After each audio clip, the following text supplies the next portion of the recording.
I'm very happy to be back in the UK. Somehow Krishna's very kind. He brings me through here once a year in my travels around the world. As I've mentioned before, when I come through here, it's with the mood of nostalgia. I don't feel I have much to contribute because, well, things are just taking quantum leaps and expanding here in Krishna consciousness in so many ways. It's so happy to see. One time Prabhupada told us in Rome that, I'll never forget, he was sitting behind his desk and he kind of leaned back and a big smile on his face. He just heard the results of some increase in the preaching. I think it was book distribution in America, and he smiled. He said, "Krishna consciousness is blissful when it's expanding." As predicted by Chaitanya Mahaprabhu, and he's left us the service to do. So Prabhupada was always very pleased. A divine personality who came directly from Goloka Vrindavan, obviously enjoying the sweet rasa of intimate service to the Lord, but in this world, that happiness of Prabhupada, that ecstasy of Srila Prabhupada, was to share his realizations with others in the form of his purports, Bhaktivedanta purports in his books, and to see Krishna consciousness go to every town and village. So I was fortunate to come to London in those early days. It was actually here there in Seven Bury Place, our first real temple here in London, that I carried Prabhupada's suitcase up the stairs. You know, it was like this to the 4th or 5th floor, and it was very heavy, and I was tired from a long journey, and as a young neophyte disciple, I didn't even knock on his door. It was one of his suitcases that had been lost on the flight, and I stayed back and waited for it, picked it up, and brought it to Prabhupada's room, and I walked in backwards. "I'm sorry, Prabhupada." Dragging the suitcase, mumbling to myself, grumbling. And Prabhupada's secretary at the time, Nanda Kumari, said, "Watch out, you're going to bump into Srila Prabhupada." And I froze. And I turned around and Prabhupada was standing there with his gamsha on. It was a pink and white gamsha. It looked so nice against his golden skin and his effulgence. One time Prabhupada was walking across the street in London with his disciples, and one of the bobbies, you call them here bobbies, one of the bobbies grabbed Shama Sundar and said, "Look, your teacher's glowing like the sun." So, and I paid my obeisances, and my head was at Prabhupada's feet, and I was ready for the punishment. And lo and behold, whack, on my back, right here. If I ever get a tattoo, I'm not in favor of tattoos, but if I ever got it, it'd be Prabhupada's handprint there. I'd get a better tattoo than that. It still hurts. And Prabhupada slapped me. Are we working here? There we go. And he said something. So in fear, I stayed down, and I think I must have said the pranam mantra 4 or 5 times. And then Prabhupada's lotus feet turned and walked towards his bedroom where he was going to have his massage. And slowly I stood up, and I looked over at Nanda Kumar, and his mouth was agape, like he was standing with wide open eyes, and his mouth had dropped. And he said, "Srila Prabhupada slapped you on the back." I said, "Yeah, I know." I said, "Just like a young man." And he said, "I never saw him do that before." I said, "But he said something. What did he say?" And Nanda Kumar, it's etched in my memory forever. He said, "He told you, so much endeavor in this material world, but when I take you back to Godhead, everything will be easy and sublime." So that was very sweet at Prabhupada. And what the spiritual master says to one disciple is also relevant to every disciple, because he's Acharya and he's teaching all his students and grandstudents and grand-grandstudents for at least the next 10,000 years the philosophy and the practice of Krishna consciousness. You can also remember that.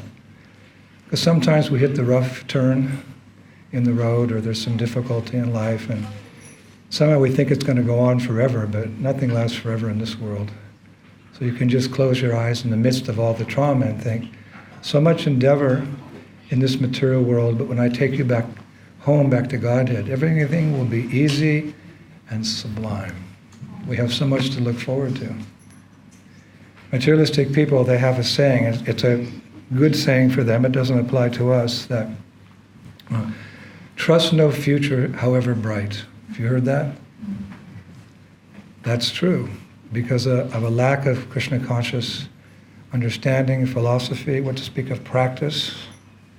They remain entangled in modes of ignorance and passion. Even mundane goodness can be conditioning. So there's no bright future there. But there's a bright future for each and every individual in Krishna consciousness who is sincerely practicing devotional service. Even if it takes a few births, what's the problem? Vasudeva sravamiti samahatma sadurlabhaha. Krishna says out of, many, many births, after many, many births, one who's in full knowledge of me, he comes to me. And in Braj, in Vrindavan, which is our real home, there's no place like home. In Vrindavan, they say, one birth as sadhaka, the next birth as spontaneous devotional service, raganuga bhakti, and third birth as pure devotional service. And then you go home. So out of millions, Brahmanda Brahmati Konya Bhagavan Jeev, Guru Krishna Prasad, Bhai Bhakti Lat Bij. Our history is described there. Now you can go online, you can go on the internet, and there's different websites where they can trace back your ancestry, isn't it? Have any of you done that? What is your gotra? Who is the sage, the head of your family, your dynasty? One time my mother told me, she said, son, you should be very proud. I said, why? She said, one of your forefathers sailed on the Mayflower galleon boat that left London to come to New York. You are American. I said, okay. And she said, then another one of your ancestors signed, this isn't going to mean anything to Britons, but one of your ancestors signed the Declaration of Independence from England. Sorry about that. I know you would have liked those territories, right? It's only, the sunshine's only here for 3 or 4 days this summer. So she said, aren't you proud? I said, yeah, okay. But our real ancestry goes back to Sri Krishna. Krishna says in Gita that he's the seed-giving father of all living entities. So, Brahmanda Brahmati Konya Bhagavan Jeev, that since we fell from grace, since we ate the forbidden apple, however you like to think about it, Bahir Mukha, Jagadananda Pandit says in his Prema Vivarta, since we turned our face from Krishna, what have we been doing? We've been wandering aimlessly in this world. From universe to universe, think about it. From species of life to species of life, talk about done there and did that, from body to body. That's what we've been doing. Prabhupada told Vishnu Jan Maharaj, he said, since you left Krishna's abode, you've experienced every way of life and every species of life. There's no species of life that you have not experienced. And Maharaj told me he went white, he went pale. And Prabhupada said, you've done everything. The only thing you haven't done is fully surrender to Krishna. So why not just use this one lifetime? You've had so many millions and millions and millions of lifetimes, including millions. You've been a king, you've been a pauper, you've been a scholar, you've been a fool, you've been poor, you've been rich, you've been black, you've been white, you've been man, you've been woman, you've been all of that. And he said to Maharaj, "And are you happy?" And Maharaj was a very nice devotee. He said, "No, Srila Prabhupada." So, well, that will not bring you happiness. So he said, "Why not just make an experiment? Give this one life to Krishna." I mean, if we had so many millions of lives, and the chances are, if we don't become Krishna conscious, we will have many millions of lives ahead of us, ad infinitum. We'll go through it again. The 360, again and again and again and again. So why not just make an experiment, he said. Out of all those lives, past, present, and future, give one to Krishna. And how to give that life? Atmanivedanam.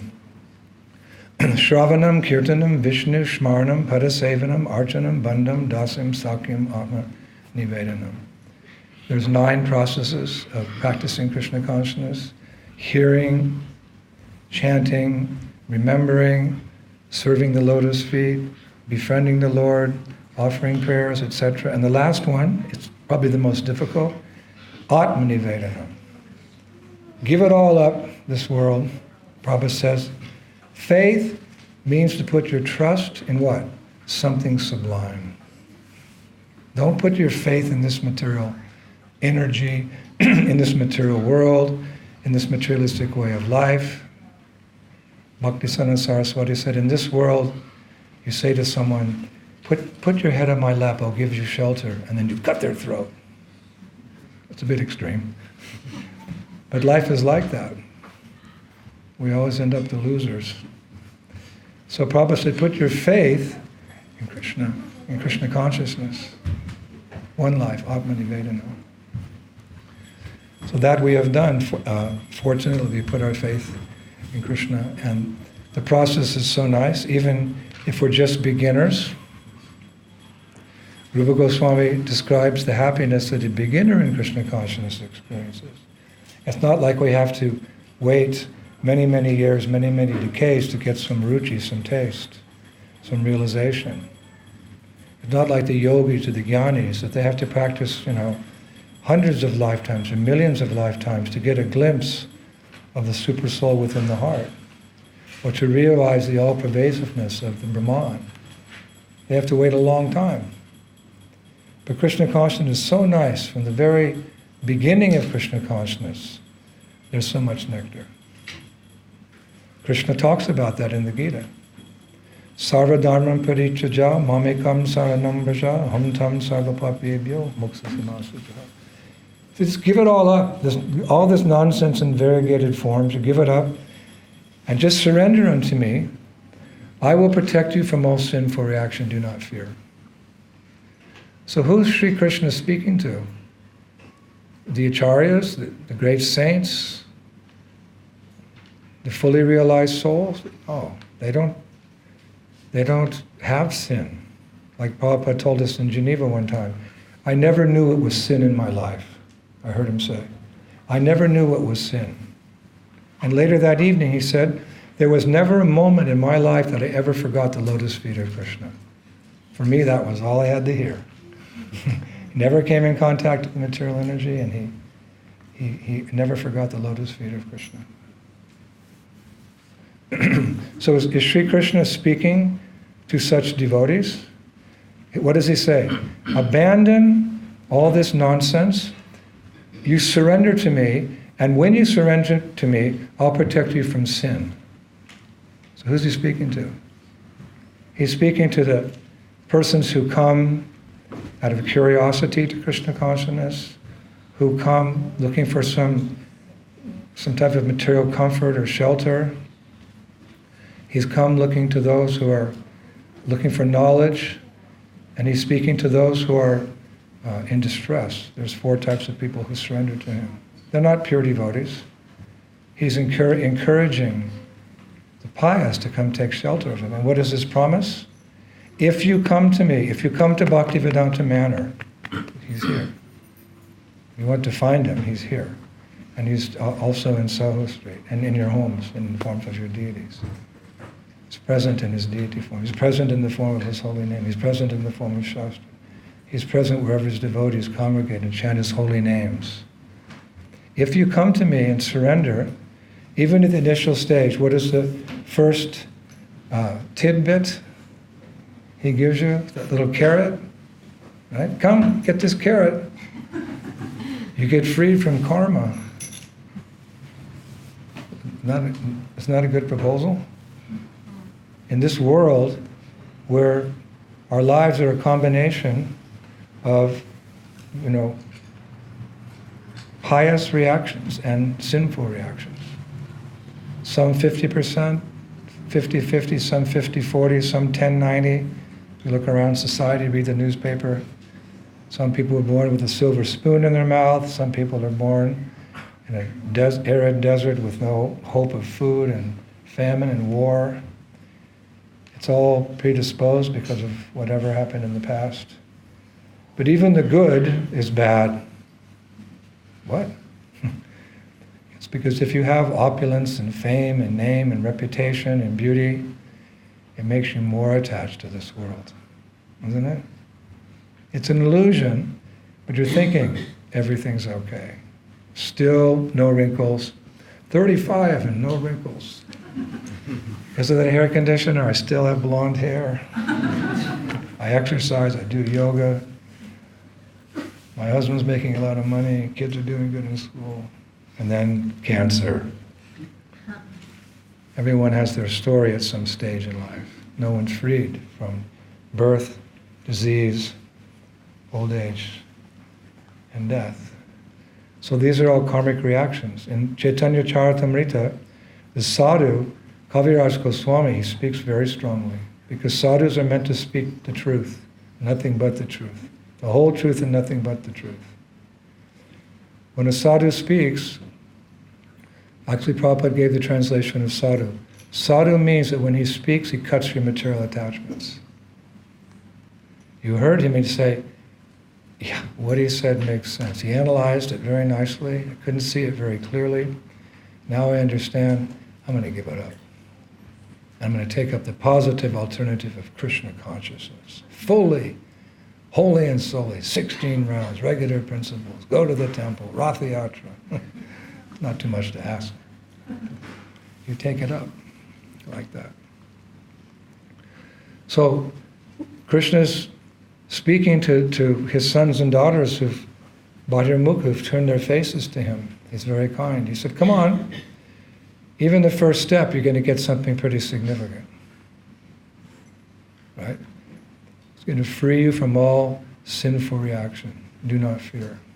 One time Prabhupada said, who in their right mind, having heard this philosophy of Krishna consciousness from A to Z, having engaged in the process of chanting Hare Krishna and tasted our prasadam, would not join this movement? He thought like that. It's just so obvious, it's black and white. Material life and spiritual life, in particular Krishna consciousness. Because here we have heaven on earth. Thy kingdom come, thy will be done, my Lord, on earth as it is in heaven. I remember the prayers on the altar.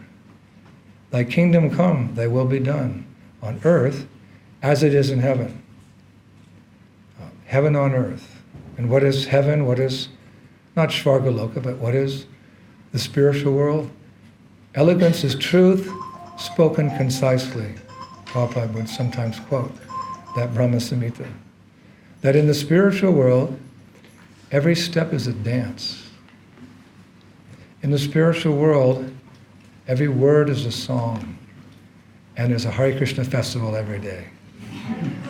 And the flute is one's constant companion. And it's real. When Malati said to Prabhupada, Prabhupada, is it true that God, the Almighty, the Creator, He who stands, we stand in front of on Judgment Day, He's a little coward boy with a ladu in his hand and a flute, and he dances with girls, and he wrestles with his friends, and he's a cowherder, and he wears a peacock feather? That's God? And Prabhupada closed his eyes and he paused and he said, Malati, do you think I would cheat you And she blushed and she said, "No, Prabhupada, I don't think." So whatever we hear from Prabhupada, we take it as absolute truth. Even sometimes the acharyas, they reveal more than the Vedas reveal, because these are personalities who come from there. They know the intimate glories of the Lord, like Tamal Krishna Goswami. Prabhupada was cooking one time in the old days, and he cooked some samosas. In South Africa, we say samosas. Any of you from South Africa? They say samosas, and they call milk mulk. Maharaj, would you like some milk with your samosas? Excuse me? Mooses? So they were so wonderful, and Prabhupada offered them, and then afterwards, TKG, Tamal Krishna Goswami Maharaj, bless his soul, he said to Prabhupada, "Prabhupada, I never in my entire life as a devotee tasted samosas as good as that." Prabhupada said, "Yes, that's because it's Mother Yasoda's recipe." And Tamal Krishna Goswami, he was a very advanced devotee. He was at that time living in Vrindavan and going through Goswami literature and diving deep into our philosophy. He said, "Excuse me, Prabhupada?" And Prabhupada said, "No, that's enough." One of those intimate moments where Prabhupada revealed something that... how does Prabhupada know Mother Yasoda's recipe? He must be a resident of the spiritual world. One time Prabhupada was very, very sick, and you kind of turn pale when you're sick. And he got his health back together, and Bhavananda, my godbrother, he was his secretary. He told me this personally. He said, "Keep it confidential, so promise me." And then Prabhupada looked at his body like this. He said, "Oh, my color has returned." He said, "This is my color in the spiritual world. The color of my skin is reddish, goldish." So when I heard that, I went all through the nectar of devotion, studying all the personalities and their different skin colors and hair, because it describes their bodies and things. But we're not meant to speculate on Prabhupada's relationship with Krishna and the spiritual world. That will be revealed to us one day. So this verse doesn't apply, sarva dharmam parichita. This applies to, it's a type of, again, it's like a carrot before us, but if we take it, we get free from all karmic reaction, good and bad. Kaviraj Goswami says, the concept of good and bad in this world is wrong. It's all bad. This is sadhu. No holds barred sadhu. They just speak, because the spiritual master has basically, he has many duties, because, as we know, but his two basic services to his spiritual master, by acting as a spiritual master, by Prabhupada's mercy, he has two basic duties. To reveal to the disciple the illusory nature of material life and the reality of the spiritual world. If you study any sadhu, there's been so many devotees speaking here, my dear godbrother Vaisheshika Prabhu, he spoke here recently, Jayadvaita Swami, Bhakti Rasamrita Sindhu Maharaj, so many wonderful souls. And you analyze their lectures. Generally it's 50% talking about material life, and then 50% of the lectures, the positive alternative of chanting and dancing and feasting, descriptions of Krishna, Krishna's abode, the different relationships with Krishna, isn't it? Half and half. So the spiritual master has to reveal the futility of material, the illusion of material life, and the reality of the spiritual world. Because the materialistic people have a topsy-turvy. Do they say that in England? Topsy-turvy. Topsy-turvy. They think that the material world is real and the spiritual world is an illusion. How many times in my career as a devotee have I met philosophers and professors and people who say, no, this is the reality, and that spiritual world, that's just some fiction, some phantasmagoria, some way to get people to control, how to control people. They go to church or the mosque or the temple and they're good people and we don't have to worry about them. And religion's for old people. Or as they used to say in France, ni met ni Dieu. C'est comme ça. No master, no God. Or in Russia. Or in Chinese, when I go to preach in China, it's very hard because there's no word for God. No, they have no word for God. They worship ancestors, some concept higher, but you try to speak about a singular person, an absolute truth from which everything is coming. There's no word. Today I'd like to speak about the supreme God. Like, God. All right. So, Sarvadhamma Paricha, this verse is directed towards those who are entangled in this material world and who have to suffer the good, the bad, and the ugly. Because even the good, it gives you a sense of well-being. This is why Prabhupada said, the mode of goodness is not perfect. He said, living in the mode of goodness like brahmanas is a stepping stone towards transcendence. Keeping clean, fresh cloth, rising early, bathing 3 times a day, learning proper morals and ethics, being polite, being ladies, being gentlemen, all clean food, everything suchinam, inside and out. But that doesn't necessarily make you a transcendentalist. In that particular mode of nature, it's favorable for practicing transcendental activities. You can't get any benefit from chanting Hare Krishna if you're committing sin.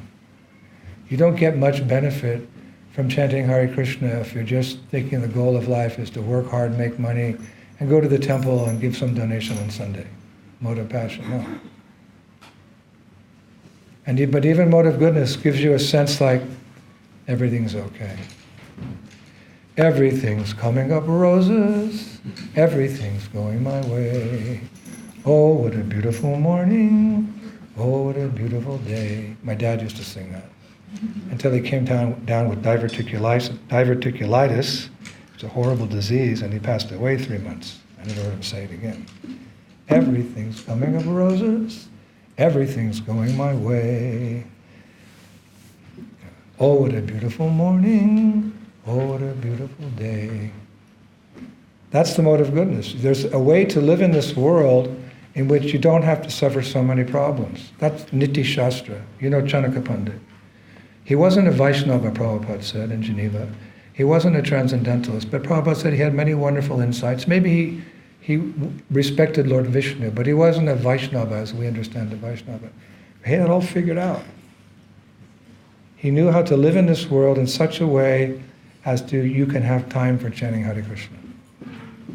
One time I heard Prabhupada say, in Detroit, he was talking to us, and he said, Vedic culture, he was leaning back, Vedic culture is so nice. He said, because you didn't have to work so hard. He said, for about 5 months of the year, because everything was based on agriculture and protection of cows. It was that type, agrarian culture, cow protection and land. Prabhupada said, if you have a cow and an acre of land, you can pretty much meet all the basic necessities of life in a bull. So he said people would, plant the grains and then wait for the rains to water them. Then there'd be hard work in harvesting them and then selling that. He said that took 5 months of the year. Prabhupada smiled. He said, that left 7 months for chanting Hare Krishna. So there are ways through Vedic knowledge, because the Vedas contain all knowledge, both material and spiritual, how to live in this world in the most intelligent way, so that you have time to read the Bhagavatam. You have time to read Chaitanya Charitamrita, which was Bhaktisiddhanta Saraswati's favorite book. You have time to chant Hare Krishna. You have time to go on pilgrimage to Braj and Mayapur. There's a way, there's intelligent, there's certain laws that govern this world. There's a certain harmony, and if you touch into that with Krishna at the center, then you'll have time for all those activities. That's living in the mode of goodness by practicing Krishna consciousness. But mode of goodness alone is not enough. There's plenty of people who are vegetarian or vegan these days, who keep clean and stay out of trouble and live in the country. But yam yam vapi smaram bhavam tyachati anta kalemaram. What are they going to think when they die? They're going to think about God. They'll think of something in their mode of nature life, their cute little puppy dog, their handsome husband, their beautiful wife, something they accomplished, they protected the trees. They take birth as a tree. So mode of goodness is not enough. So therefore Kaviraj Goswami's statement is correct. The concept of good and bad in this world, it's wrong, it's all bad. Bhaktisiddhanta Saraswati Thakur said there's only one good thing in this world. Hare Krishna, Krishna Krishna, Hare Hare, Hare Rama, Rama Rama, Hare. So Krishna consciousness is so nice, this is my point, that even in the beginning, there's reciprocation. All your sins go away. Who would not accept that? Sir, if you chant Hare Krishna, then eventually all the karma and all the root cause of your suffering, it's just going to be wiped clean, like you go to school and the teacher erases the chalkboard. The chalkboard of the heart. Cheto darpana marjanam. How does it happen? Hare Krishna, Krishna Krishna, Hare Hare, Hare Rama, Rama Rama, Hare Hare. And the joy is there because we're coming in contact with Krishna. He's the reservoir of all pleasure. He's present in the sound of his name. So you get freed from sin in the very beginning. Rupa Goswami says, the first symptom of taking to Krishna consciousness, the process of pure devotional service, is relief from suffering. Where does suffering come from? Suffering comes from engaging in sinful activity. You think it's nice, but it's causing you suffering. You stop, like you're holding onto electric wire. No meat eating, no intoxication, no illicit sex, no gambling. These are the regulative principles of freedom. This is how Krishna refers. Oh, it's so hard. The regulative, it leaves you free to sit down and enjoy this wonderful process of chanting Hare Krishna, Krishna Krishna, Hare Hare, Hare Rama, Rama Rama, Hare Hare. It's like if you're drowning in the ocean. I don't know if you've ever experienced. I actually experienced drowning one time.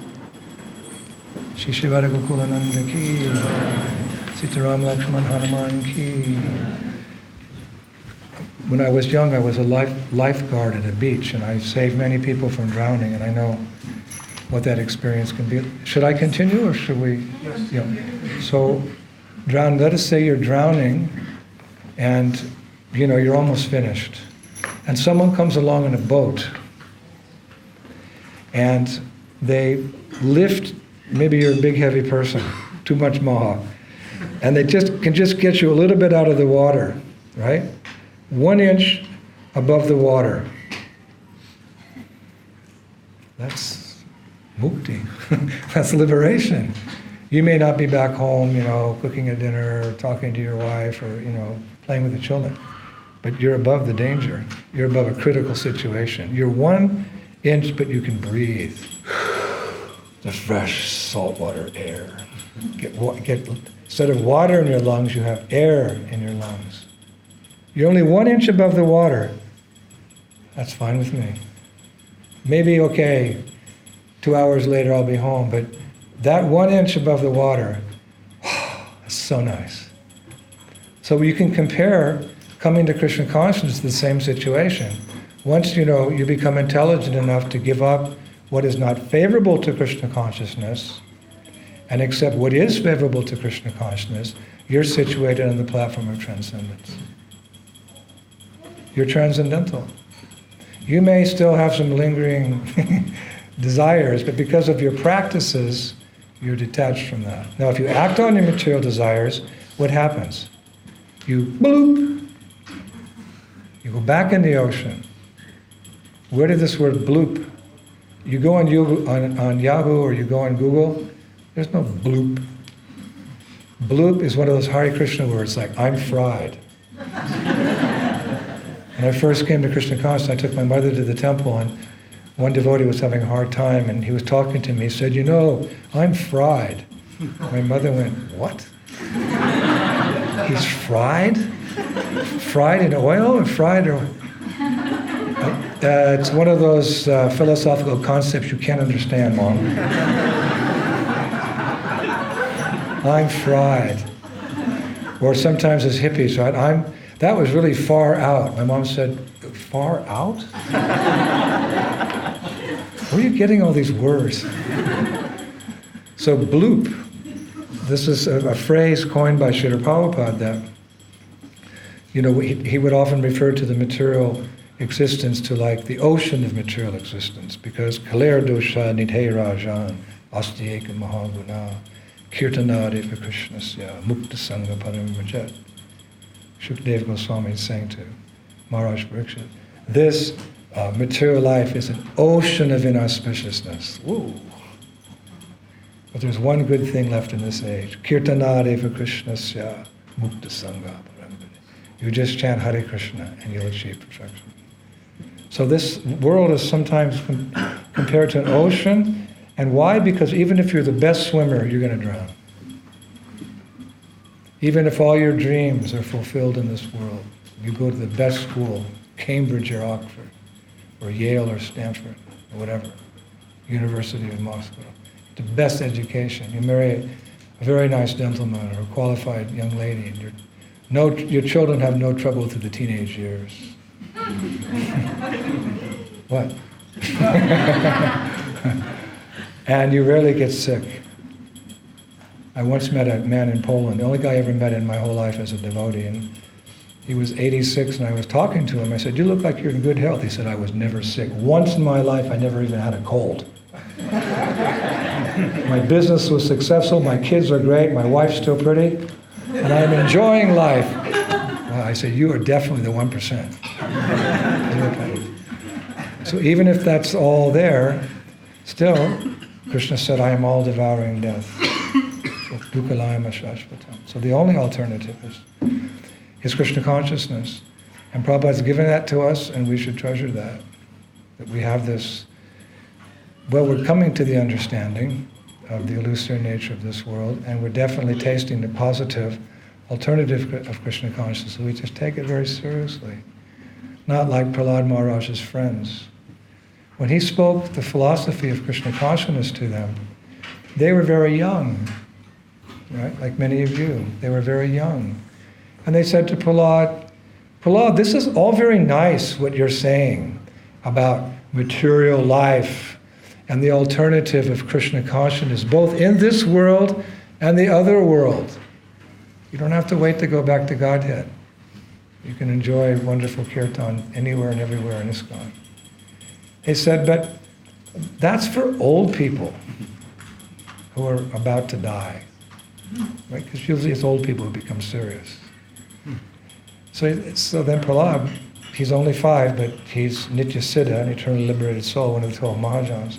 So he stood up on the table, he said, yes, it's actually what you say has some relative understanding. He said, if old age means just before you die, you all might be old right now, because it is only old people who die. Children die in the womb of their mother. Children die at 5, you die at 15, you die at whatever. If old age means just before you die, you might die right now, boys. You better get serious. And they started a kirtan with the Gurukul melody. Hare Krishna, Krishna Krishna, Hare Hare, Hare Rama, Rama Rama, Hare. I never sing that melody because it's the kiddie melody. You ever hear Madhava sing that? Bibi Govinda Maharaj? Hare Krishna, Krishna Krishna, Hare Hare. Or Hari? No, that somehow or other that became the Gurukul melody. But the boys, they said, sir, yes, sir. In the military, when you're speaking to your superior, if you really want to show your allegiance to that person, we used to say, sir, yes, sir. All right, you got the job. Sir, yes, sir. So I don't think that's mentioned in Bhagavatam. But the boys surrendered.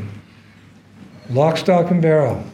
So much so that when Son and Marka came back in the room, the boys were dancing in ecstasy. Hare Krishna, Krishna, Krishna, Hare Hare, Hare Rama, Rama Rama, Hare. So we should take that alternative, Atmanivedanam. We should take it to heart now, because we don't know how long we have.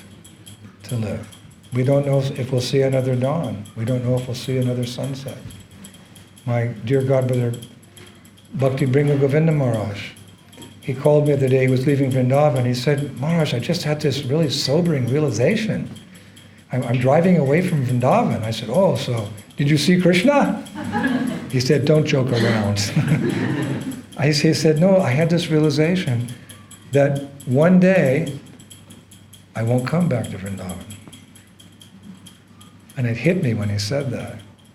He said, one day we're going to leave. We always think we're going to come back. He said, we're going to leave and we won't come back. So what will we have done between, that time when we left and we left this world? What would we, if you knew you had only 14 days left to live, what would you do? Would you surf the internet? Would you watch the World Cup? Germany's out.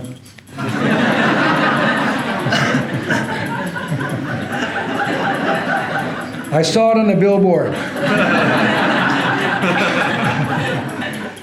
Would you go to the movies? Would you just waste time? There's so many, it's in the Bhagavatam. Shukadeva Goswami says, in materialistic persons, they have so many subject matters for hearing about.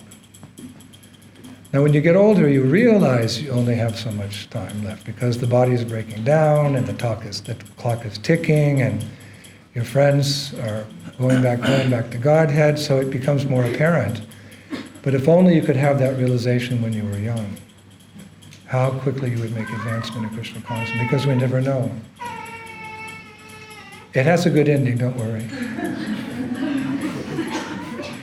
And the good ending is that we can come closer to that goal day by day through a very simple and sublime process. Samsara sarpadushtanam murchitanam kalo yuge asadham bhagavannama srimad vaishnava sevam. Samsara sarpadushtanam murchitanam kalo yuge asadham bhagavannama srimad vaishnava sevanam. You know this word sarp. If you Hindi, who speaks Hindi? Sarp means snake, yes? Sap. Sap. So I was crossing, well, it depends in Sanskrit, sort of. So I was crossing the meadow the other day in Vrindavan, a couple of months ago, the grass. And the farmer was yelling, I say, yeah, Hare Krishna. And finally I came closer, Sarp, snake, cobra. Oh, okay. So, samsara sarpatushtanam murchitanam kalo yuge. Asadham bhagavan nama shrimad vaishnava sevanam. Those who have been bitten by the snake of Kali Yuga, actually the fangs of the snake of Kali Yuga, they should get relief by the herbal remedy of Asadham bhagavan nama. Just 2 more minutes. Stay and listen, boy. You have to hear this from a very young age. They should get relief by the medicinal herb of Asadham bhagavan nama, chanting Lord Krishna's names. Hare Krishna, Krishna Krishna, Hare Hare, Hare Rama, Rama Rama. And Shrimad Vaishnava Sevanam, serving in the association of the lotus feet of devotees.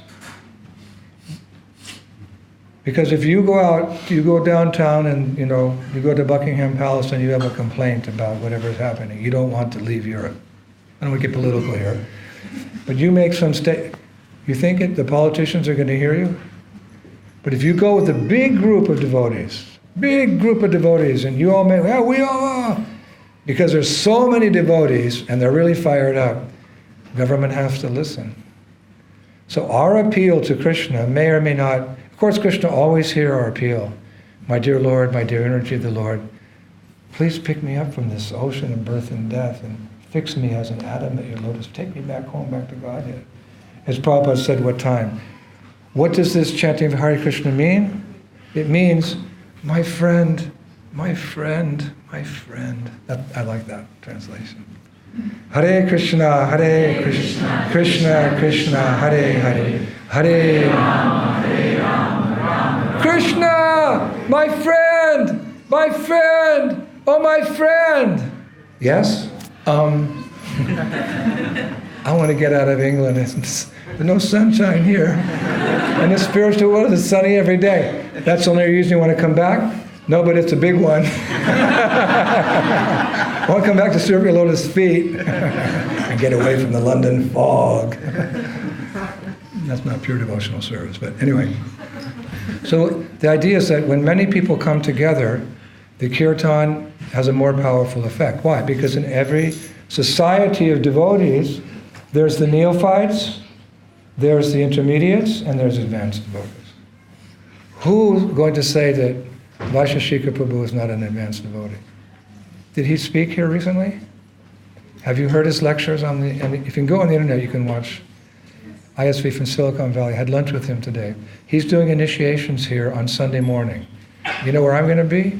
Right here, listening to his lecture. He's one of my heroes in Krishna consciousness. Who can say he's not advanced? One symptom of his advancement, he's always jolly. He's always happy. That's the nature of devotee, irrespective of what's happening. He may be sober, being in this world, but he always has a sense of happiness, jolly nature to him.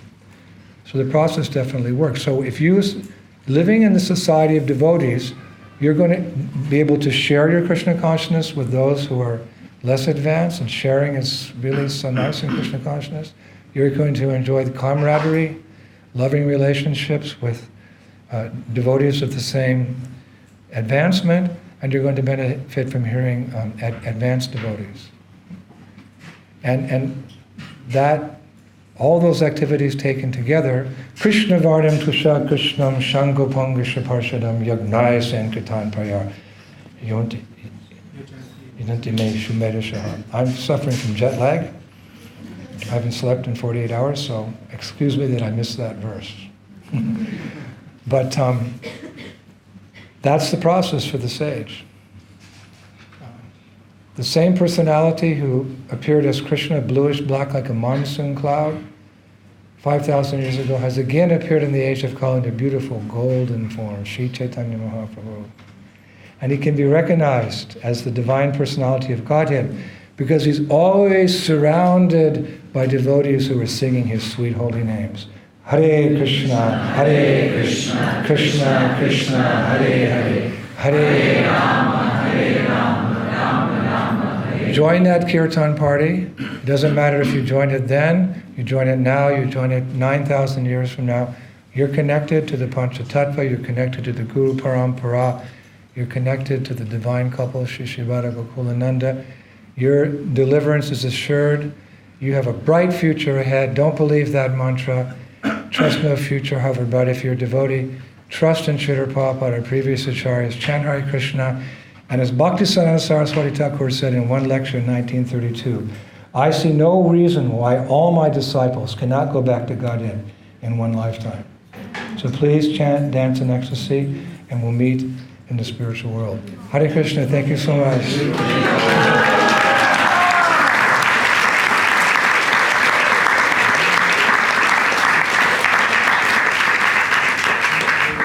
His Holiness Indradyumna Maharaj ki Jai! Thank you very much, Maharaj, for such an amazing